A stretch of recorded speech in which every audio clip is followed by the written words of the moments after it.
final comments, our closing comments, and the last chance to make a pitch to the voters of your city. So we'll begin. 2 minutes. Thank you for reminding me. My name is Mike Kemp. I'm the mayor of the city of Shannon Hills, and I want to be mayor for at least one more term. And, you know, I really like the beach. I really like the beach. But I love our little town. I love our little town. It makes my heart sing whenever I drive by our park, our new park, and I see all the families and their kids out there. And when I see somebody just come out there with their lunch and sit at one of the picnic tables and have their lunch, it just makes my heart sing. And it makes my eyes misty whenever I start thinking about all the things that families are going to be doing down in our new park when we complete phase 2 with a new stage and pavilion, when we have our jogging track on down below it down there, when we have more sidewalks in town, whenever our roads, as you go across them, you can take a drink out of your cup of coffee and not spill it all over you. I get excited when I think about the future for our little town because, you know what, we've got some of the best people in the country in Shannon Hills. And all of y'all are welcome to join us. We've got a place for you there too. We've got some great homes that are being built right now. And I tell you what, you'll never regret it. Thank you for the opportunity to be here tonight, Jeremy and Shelley.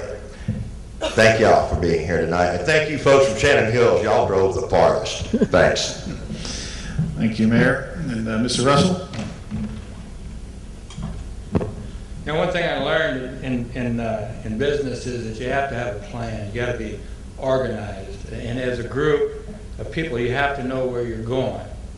That's one thing. One of the first things that I would do if I was elected mayor is to go back and get all the pertinent people of the city, I mean of the council and the chiefs, and say, just sit down and say, where are we going? And with each subject, where are we going? What are we going to do here? Where are we going? And invoke and ask for help, even in the community, because you can't just, you know, if you're going to run a city, you just can't be haphazard about anything. You got to have a plan. You got to be organized. People have to be involved. People have to come together. It's about the people. It's about the resources. That's the greatest resource that we have in Bauxite is the people. We have some wonderful people there in Bauxite. I've been out talking to the people, and some great ideas and some things that they would like to see happen in the city. And I think we can make that happen. I think we can make that happen. We have a wonderful school. We need to build a relationship again with the school. I worked for the school for about 13 years, and it seems like the school and the town have gone separate. They've gone their own ways. So there's been something that's happened that has caused dissension. But we got to bring that back together. I mean, I was talking to the superintendent over at Bauxite, and he said where he came from, the school was one of the most important things that people rallied around. And I think Bauxite we need to have that. We need to have that when things are happening in the school, people are getting involved, because that then brings the youth back into the situation, into the city government, where they have a say. Thank you. Mayor Dams, you're right on top of things. You're next. My request for all of you here tonight is just for a moment, put aside the non-productive tactics of some in the vein of political self-interest and ask yourself, has the city improved? Under my leadership, has the city's interest and your interest been the focus of my administration's efforts and achievements? From your responses in 2 years' worth of community surveys and looking at the numerous awards the city has recently won in the areas of quality of life, technology advancements, beautification, an outstanding number of grants that will carry out your vision for Bryant's future, the answer is crystal clear. My administration has been focused on the city's interest and the business of our progress as a community. Where are we going from this point? Look at the great progress we have made with your support over the past 4 years. One could conclude that our current path is the correct path, the positive path, a path that perpetuates your dreams for Bryant's future. Let's continue on this positive path together. And right now I want to give credit to a group of people that are to be given credit for making all of these things happen across every department. On the city's website, there's departmental reports that you can view to see what the departments got done every quarter of my administration. Not one single department sat idle for even 3 months. And let me tell you something, in local government, state government, and federal government, it is easy for a government organization to sit idle spending your tax dollars and do nothing for 3 months. But these hardworking, dedicated city employees have not done that one single quarter of my entire term, and I am beyond proud of these individuals. There's hype and accusations of turnover. There's very little turnover. There was some. It was necessary. It was needed. Some may say that I'm hard to work for. I expect people to work. These are your tax dollars. When they show up at work, I expect them to work. And the people that are there now love coming to work. We eat together. We don't FOIA each other. We all get along. We have fewer HR issues in the last 4 years than we had combined in the 2 years prior to. And I just want to thank you all for coming tonight. Thank you. Mr. Henley, you're next. I want to bring some change to the city of Bryant. We have to have positive budgets to move in a positive direction. I want to take that, you can tell by whenever I proposed a budget that would be in the positive this last year. In order to do the streets, in order to do the work that we need to do for our actual citizens, we're going to have to be able to manage that money. We're going to have to be able to come in under budget to be able to afford to do these projects. As mayor, I want to use my experience and my education to do that. My education from UALR is a political science degree with a human resources degree. I know how to motivate employees. I know how to handle employee issues. I know how to actually, the government is supposed to run with the executive and legislative branch. I want to bring my experience and my knowledge to the city and help the citizens reap the rewards from doing so. Thanks.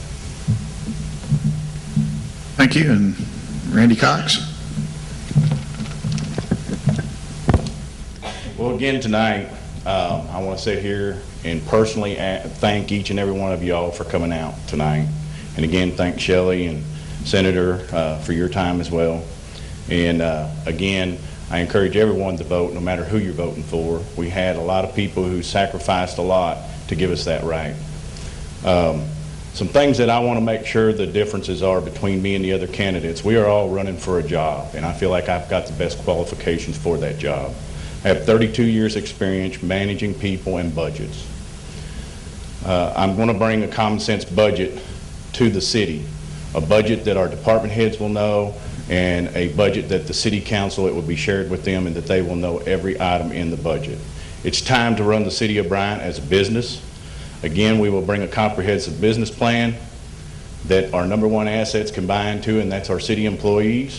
We will ensure an open access to the mayor's office as well as department heads, and we will take a citizens first approach on all city issues that we're faced with.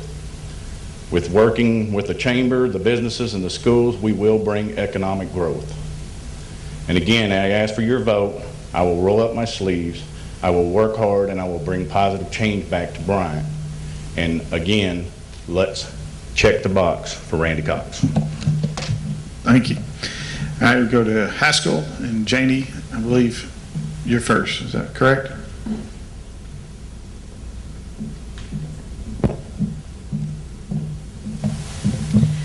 I was born and raised in Haskell.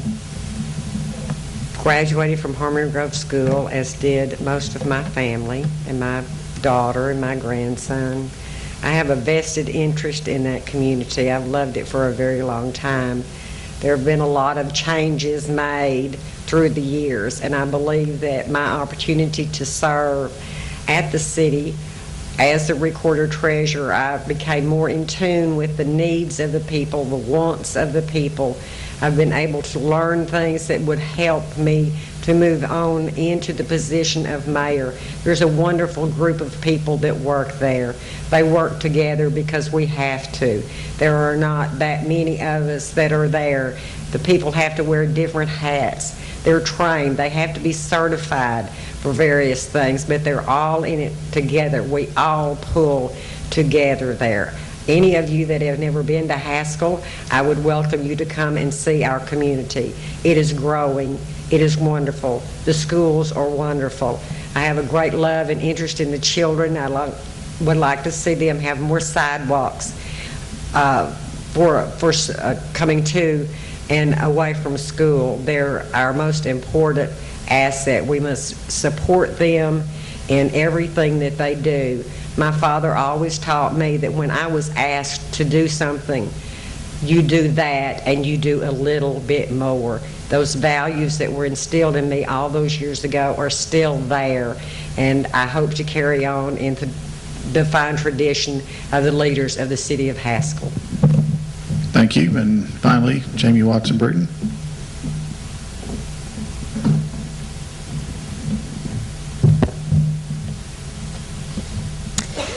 I'm a hard worker that's dedicated, diligent, and dependable. No matter what task I'm faced with, I'm going to try my best to do the right thing at that particular situation to make sure that we get the right outcome. Education is the foundation of our future. If elected mayor of Haskell, I want to make sure the city government aligns its resources to make sure that the school system and the teachers can achieve maximum learning in whatever environment that they're in. I believe in the Bible. I'm for the Constitution of the United States and Arkansas, and I believe Haskell is a city that needs an educated leader that will focus on building community relationships while ensuring the city progresses, all the while maintaining a balanced budget and encouraging economic growth.